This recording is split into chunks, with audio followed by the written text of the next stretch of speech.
Coming up on Mountain News this morning, we take a moment to remember the life of a child who died in a freak accident. And an Eastern Kentucky high school is giving its students the chance to learn from law enforcement. Dedicated to Eastern and Southern Kentucky, this is WYMT Mountain News this morning. Good morning, I'm Olivia Calfee. The time is 5:30 on Tuesday, March 19th. Now let's check in with meteorologist Tim Drawbridge for a look at your forecast this morning. Good morning, Olivia. Good morning, everyone. Dealing with some cloud cover issues outside, kind of acting like a blanket, thank goodness, because with a little bit of a breeze, it's got a little bite to the air like it did yesterday. 32 outside our door in Hazard as we check out the weather headlines for today. Again, a bit breezy today as well as tomorrow. So even though things are greening up, the grass and yes, the leaves are trying to bud, and not only bud but open up. Yeah, there is a lot of brush left over from last year's growing season. So that means, yes, with a bit of a breeze and the dry brush, it's an elevated fire risk today and tomorrow. But at least there's some more showers on the way to wrap up the work week. Not good timing heading into the weekend, though. Lower 30s for a lot of us waking up across eastern and southern Kentucky this morning. And yes, the pinpoint Doppler radar active a little while ago, as the upper level feature will continue to depart, having left us with some snow shower action just after midnight. We'll get high pressure to build in as we head through the rest of the day. So that means a lot of sunshine. Sun visor down, sunglasses on, a forecast high later this afternoon, getting up close to 54. More about your first alert 7-day forecast with how long the sunshine does roll on coming up in a few moments. Olivia? All right, Tim, thank you. It's been nearly 1 year since a young boy died in a freak accident. March 20th, 2023, Eli Hill was playing basketball at his home when he looked to get something to stand on. According to the coroner's report, the backboard came off the pole and fell on him. While he was taken far too soon, his family is making sure his memory lives on.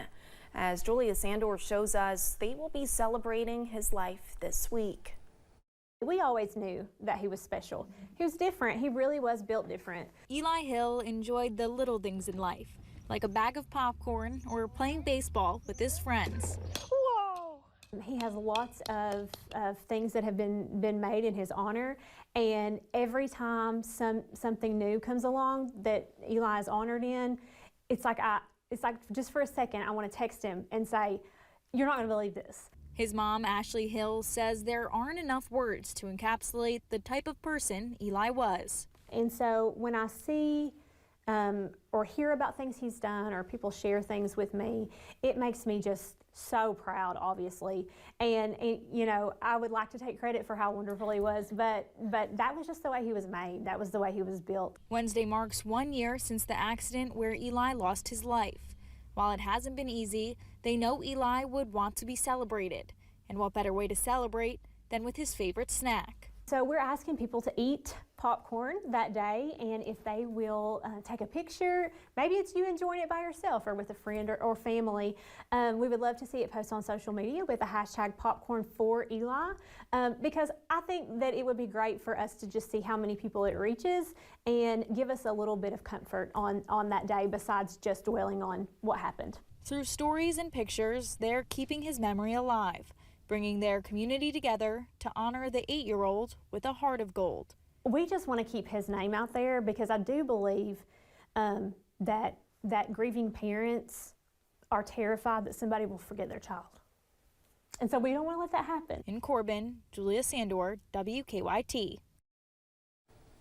The Eli Hill Invitational will also be held on Friday and Saturday in Corbin.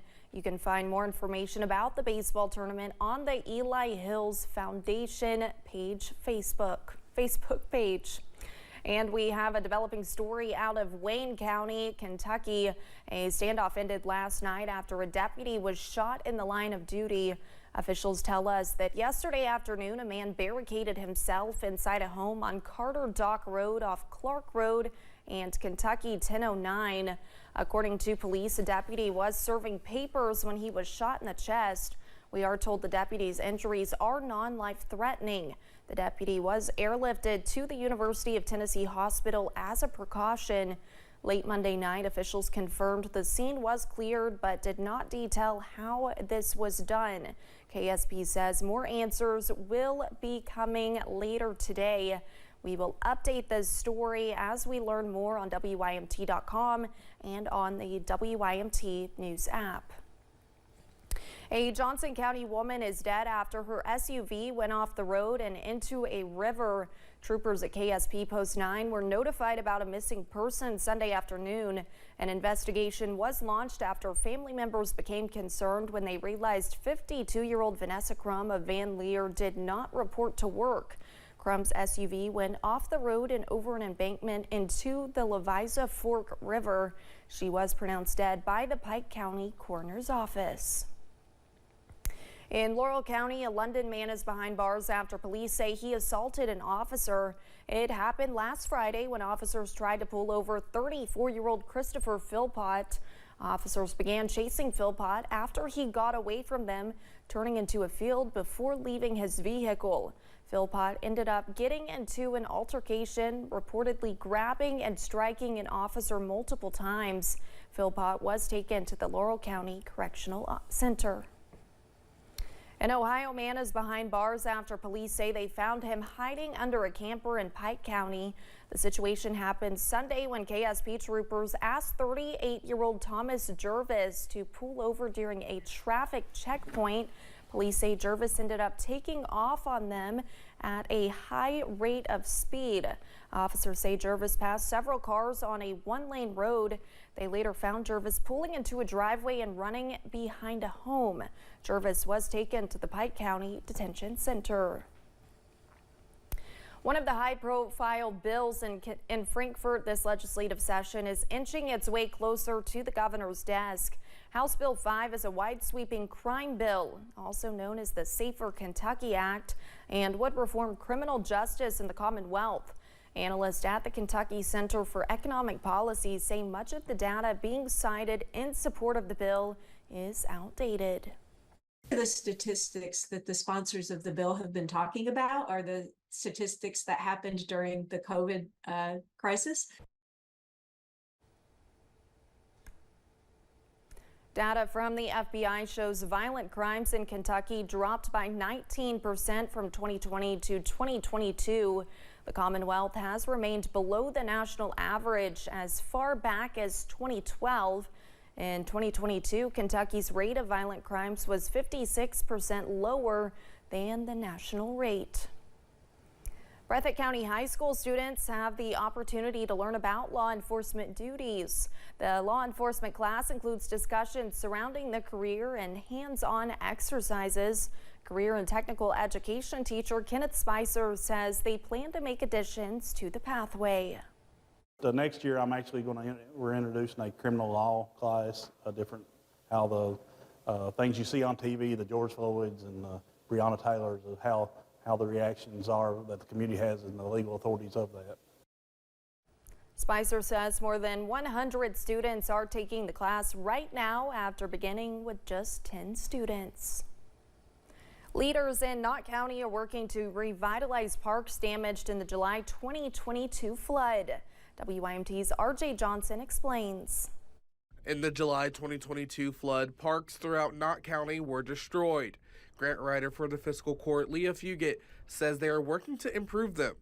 We want the communities all around the county to have access to a place for them to go and enjoy themselves, have birthday parties, family reunions, anything that they might want. Our kids do not have a lot to do here. Our families don't have a lot to do.